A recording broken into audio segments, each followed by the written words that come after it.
A retail giant goes bankrupt. Oklahomans lend a hand after Hurricane Michael, and historic temperatures hit the Sooner State. This is OU Nightly.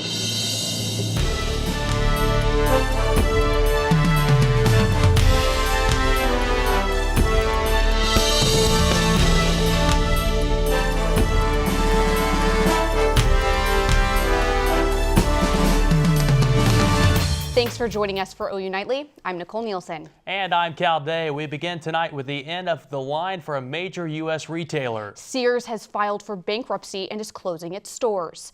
One of those stores set to close is in the Sooner Mall. Here in Norman, 142 stores will be closed nationwide. Sears executives say the stores they'll shut down are the ones turning the least profit. Sears was unable to pay a $134 million debt payment, which was due on Monday. Chairman Edward Lampert, who steps down as CEO, says over the last several years we have worked hard to transform our business and unlock the value of our assets. While we have made progress, the plan has yet to deliver the results we have desired. We called the Sears at Sooner Mall to ask about the pending closure, but our phone call was not answered. And other news in Norman tonight, it is extremely chilly. Yes, it is. We're talking about record-breaking cold for this time of the year. Meteorologist Trey Bell has a first look at our forecast. Trey? Yeah, guys, it is really chilly outside. As a matter of fact, yesterday was our lowest ever high temperature for the day. So we hit 51 degrees yesterday. The previous record was 53 degrees on that day. So chilly weather is in store. We can see that across the state. 53 here in Norman, 56 in Oklahoma City. A little bit warmer to our northwest where they've had a little bit less cloud cover up there, some more sun. So playing through the remainder of this evening, temperatures will end up in the low 40s by tomorrow morning. And so our main story as we head forward, cool and cloudy conditions remain. More rain for this weekend, but beautiful weather is in store for the latter half of the weekend. I'll have more on that. Back to you guys at the desk. All right, thanks, Trey. Well, braving a little chill is nothing compared to cleaning up after a devastating hurricane. That's what folks in the Florida Panhandle are dealing with today. Several Oklahoma groups are there helping to lend a hand, and so is OU Nightly's Storme Jones. He joins us now from Panama City. Oklahoma Baptist disaster relief volunteers are prepared to feed more than 10,000 people here in Florida tonight. And more than 200 linemen with Oklahoma electric companies are working to restore power in the area. Now, Hurricane Michael hit the panhandle of Florida 6 days ago, but relief efforts are still very much underway and just getting started in some places across the state. Now, we'll be in Florida this week talking to residents whose lives were upended by this hurricane and Oklahomans working to help them piece their lives back together. Storme Jones, OU Nightly, Panama City, Florida. Search and rescue crews are still searching for many people reported missing. At this time, Hurricane Michael is blamed for 16 deaths across the southeast. This week marks 1 year since the nation was changed by a tweet. Alyssa Milano started a movement when she encouraged others to join with her in sharing a personal story of sexual harassment in the wake of her rape allegations against Harvey Weinstein. Tweeting, "If you've been sexually harassed or assaulted, write Me Too" as a reply to this tweet. Since then, the hashtag #MeToo movement has continued to shed light on ongoing sexual harassment, assault, and violence against women in all fields. And though progress has been seen, this week women everywhere are taking a look at where they are now and where to head from here. And we all get them, those annoying robocalls throughout the day. Now Oklahoma's Attorney General Mike Hunter is among a group to do away with them. Hunter, along with 34 other state attorneys, sent a letter to the FCC calling on the organization to implement new guidelines for telephone service providers to block robocalls and other scam phone calls. And neighbors are on high alert in southeastern Oklahoma tonight as search crews and canine units are out looking for a prison escapee. 35-year-old Alvaro Rodriguez escaped from a state prison in Ottoka County on Monday. He was convicted in Tulsa of several charges, including possession of drugs and a rifle. Police say anyone with a tip should call 911. And reaction continues to come in from around the world tonight about the apparent death of a Washington Post journalist in Saudi Arabia. Brooke Murski joins us in the News Center with more on the story. Brooke. Yes, Cal, U.S. and Turkish officials are looking for clarity surrounding the apparent death of Saudi Arabian journalist Jamal Khashoggi. U.S. Secretary of State Mike Pompeo is in Turkey to confront officials about Khashoggi's disappearance. Turkish officials searched the consulate for 9 hours last night and believe that Khashoggi had been killed 2 weeks ago and that his body had been cut into pieces. There might even be audio and visual evidence of his death. Saudi Arabia is under pressure to explain the situation, as much information is still unclear. And the PEN American Center is suing President Donald Trump for violating the First Amendment and his oath to uphold the Constitution. The organization says that Trump's hate speech and potential meddling in official acts have prompted the lawsuit. The suit aims to stop Trump from using machinery of government to retaliate against media coverage he does not like.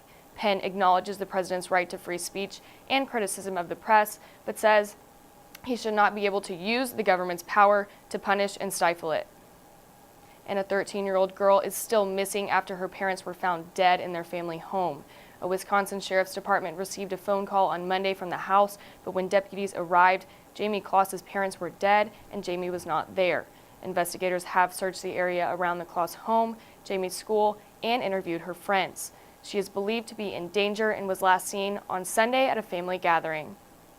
And Nicole, the U.S. gymnastics president, has resigned today, making her the second president the team has lost in 2 months. Thank you, Brooke. After 15 years of business, a popular Norman restaurant closed its doors for good. OU Nightly's Emily Dunford has the latest on the closing. The closing of McAllister's Deli on Lindsay Street in Norman comes just months after the nearly 2-year construction project in the area ended. I've always thought it was like one of the busiest places on Lindsay, even during the construction, so that was a huge surprise. In July, McAllister's Deli opened an additional Norman location in University North Park. This area has seen major growth over the last 2 years, but is taking business away from other areas in Norman. I know that McAllister's is closing a lot of other locations, but I'm wondering if they wouldn't have opened one at University North Park if they would have kept this one open. Despite the reason for the closing, customers are not happy with the exit of the Lindsay Street location. I'm really sad about it. I live really close, so it was really convenient to come, and the other location is pretty far away, so I'm sad about it. Workers from the Lindsay Street location are being relocated to the new North Park restaurant.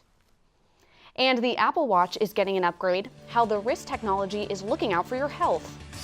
Plus a unique performance at the Fred Jones Museum this afternoon.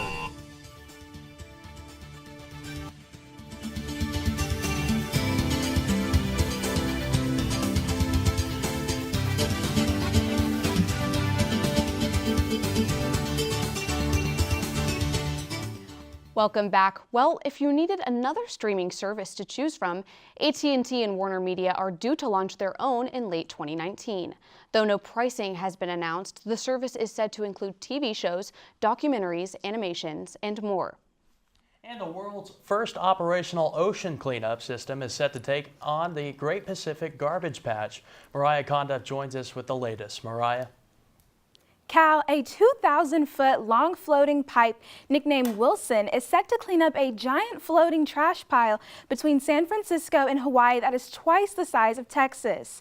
The U-shaped pipe will have a 3-meter-long net underneath it that will collect trash until a garbage boat comes to collect it. The pipe features satellite pods that communicate with the company's ocean cleanup in the Netherlands. It will be controlled remotely with 2 cameras located in the center. The group hopes the pipe will collect 50 tons of trash by April 2019 and clean 90% of the world's ocean plastic by the year 2040. Apple has teamed up with Zimmer Biomet to design an app for knee and hip replacement patients. The app, called Myo Mobility, will work with Apple Watch and iPhones to provide patients with guidance before and after surgeries. It tracks patients' activity and allows patients to connect with their surgeons through secure messaging. But this isn't the first clinical study Apple has participated in. Last year, it teamed up with Stanford Medicine on a study to investigate how Apple Watch can be used to detect irregular heartbeats. It also just donated 1,000 watches to the University of North Carolina for a study on eating disorders. And Amazon's latest patent can send your Echo Dot or Alexa device to medical school. The patent was made public this month and describes how the company wants the devices detecting changes in your voice. Then the device can tell you to feel better and drink some tea. The device would also be capable of selling you products like cough drops or sharing a recipe on chicken noodle soup. But that's not the only thing. The patent also describes being able to detect when a user is tired, bored, upset, or crying. So the advancements in technology are very impressive. So Cal, if you're bored one day, the Alexa can detect that in your voice and suggest activities for you to do. That is crazy. See, yeah, that in both Apple Watch and Alexa, that's a really, really cool advancements that they're making. I still think I'm going to go to the doctor if I feel sick, though. I don't think I would definitely get that last minute opinion. Thank you so much. We appreciate it. All right, well, thank you, Mariah.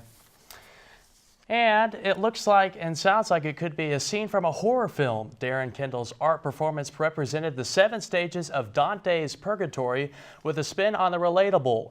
Darren built the space to work through personal hardships. Everyday practice, and I imagine myself within it. I become part of the space. It becomes a place to break free from the constraints that are typically imposed. Darren was joined by ballet student Kyra Ruff, who helped collaborate and choreograph the performance. You can catch unique performance in the Fred Jones Museum of Art here on campus. The performance is ongoing through the end of December. And Game 3 of the ALCS is underway between the Red Sox and Astros. Stick around for an update on the score. Plus, Trey Bell has your extended forecast. Yeah, guys, it's chilly now, but beautiful weather is in store for this weekend. I'll have more after the break.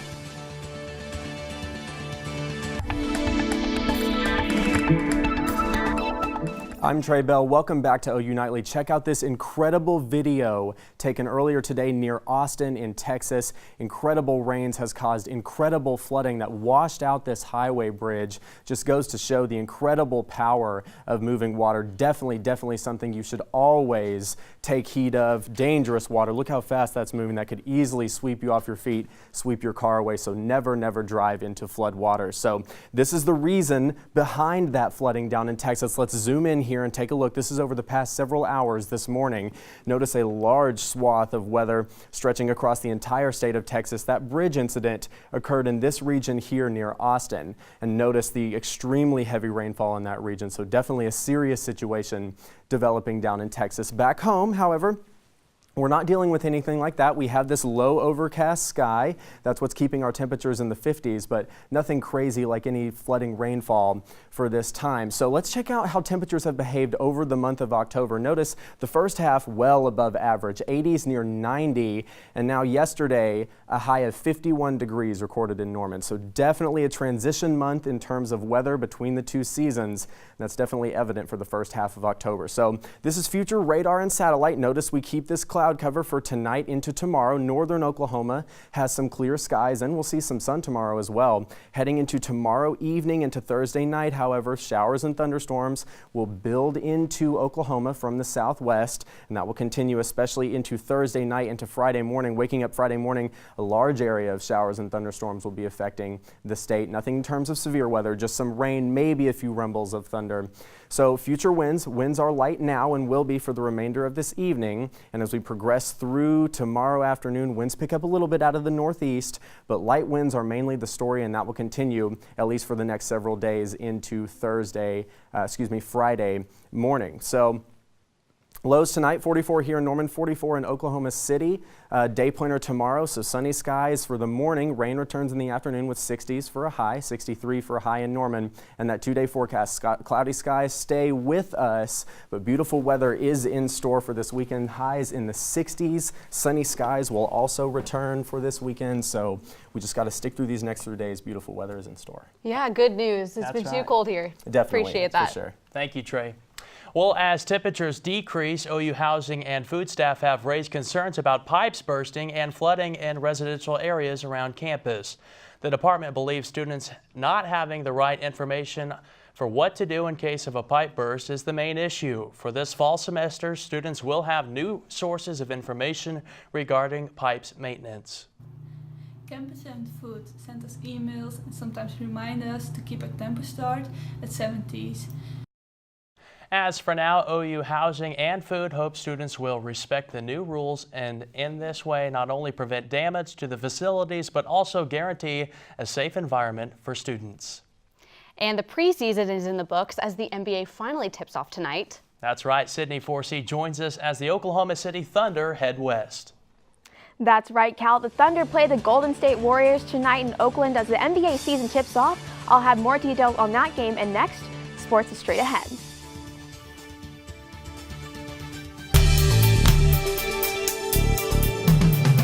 Welcome back. After a week off, the Sooners are back on the road to face off against TCU this Saturday, and all eyes will be on Ruffin McNeil's new defense. On that field at that time, we have to make those plays. We have to cover better. We have to tackle better. So that's the thing that I feel like our defense, we have been taking that apart on ourselves, and we know that we play a big role in it as well, and that we have to advance and get better as well. And speaking of football, it's time to highlight the unsung heroes across the NFL this past weekend. Parker Thune is here with his picks for Wingmen of the Week. Parker? Thanks, Sydney. Wingmen of the Week is back, and we're taking a look at 3 NFL players who flew under the radar and helping their teams to victory. So let's get to it. And to start us off, Jason Myers of the New York Jets reminds you that kickers are people too. How's this for leg work? The 5th-year pro out of Marist College nailed 7 field goals in the Jets' win on Sunday. He also kicked 3 extra points for good measure. His 24 points in the game are the second most by a kicker in NFL history. Behind Myers, Gang Green gets past Indianapolis 42-34, and there is the 7th of his 7 field goals. Now on to Minnesota Cardinals visiting the Vikings. Latavius Murray's on the loose, the former Oakland Raider, running wild to the tune of 157 scrimmage yards in this contest. Oh, and in case you weren't aware, he's 6'3", 230 pounds, and he's out to ruin your pride. Take a look right here as he gets the carry and manhandles Antoine Bethea. 21 yards to the promised land for Murray. Vikings would go on to win 27-17. Finally, we head down to Miami. Bears and Dolphins. Brock Osweiler has a new favorite target. It's Albert Wilson. He slices and dices 43 yards to the house off the screen. He's not done. Dolphins trailing late. Wilson gets the check down. Nothing spectacular here, but as you'll see, the Bears just quit playing defense. The former undrafted free agent cuts upfield, weaves his way through the secondary for a 75-yard score, 155 yards in a career day for Wilson. Miami outlasts Chicago for the overtime win, 31-28. With that, it's a wrap. Jason Myers, Latavius Murray, and Albert Wilson are your NFL Wingmen of the Week for their clutch performances. Back to you, Sydney. Thanks, Parker. And it's opening night for the NBA, and the Thunder begin their season on the road facing the current NBA champs, the Golden State Warriors. This will be a tough game for the Thunder as Westbrook and Robertson are both out with knee injuries, and Steven Adams' fate being decided right before the game. Tip-off is set for 9:30. And last night, the Brewers took the series lead in the NLCS 2-1. Down 4-0 in the 9th inning, the Dodgers couldn't pull through, striking out twice to end the threat. Game 4 is tonight at 8:09. And the San Francisco 49ers and the Green Bay Packers faced off last night in Monday Night Football, and let me tell you, it was a neck-and-neck game. With the score tied and 1:07 left in the game, Aaron Rodgers drove the ball down the field to get his team in field goal range. After missing 5 kicks last week, Mason Crosby redeemed himself by kicking the winning goal in the end. And in the American League, Game 3 of the championship series is happening right now between the Astros and the Red Sox. The score is currently 2-1 Boston. Well, guys, I know right after we get done with this newscast, I'm going to be heading back and watching the game and see how this ends. That's right. Thanks for that score update, Sydney. Thank you. And get ready to kick your emoji game into high schmear. Bagel lovers take to social media to make a change for Apple users. We'll explain next.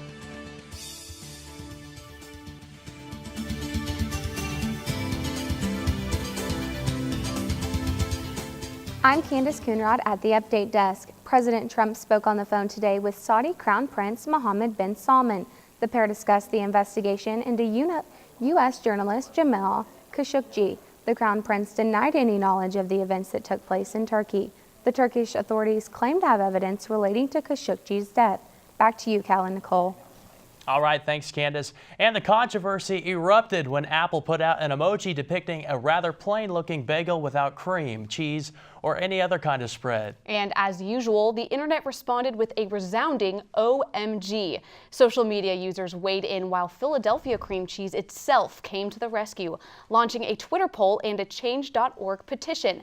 Apple finally relented, releasing an updated emoji depicting a doughier bagel with cream cheese. So good news for bagel lovers. That's right. Absolutely. I always get my bagel with cream cheese. I do too. You can't just have a plain bagel. Nobody eats the plain. No way. Yeah. And Trey, you have an update on these wild October temperatures? Yeah, I do. We've had a dramatic spread of temperatures during the month of October here in Norman. Notice highs in the upper 80s, near 90 for the first half of the month, and yesterday we had a high of 51 degrees, so just a dramatic trend there. And you can see that normal line as well, just going up and down all over the place. Yeah, it looks like we're going to still see those up and downs. Going Exactly, yeah. Right. Weather is in store for this weekend. Awesome. Thank you so much. Trey. Of course. And thank you for watching OU Nightly, brought to you by Gaylord College at the University of Oklahoma. We'll see you back here tomorrow night live at 4:30. Have a great evening. Good night.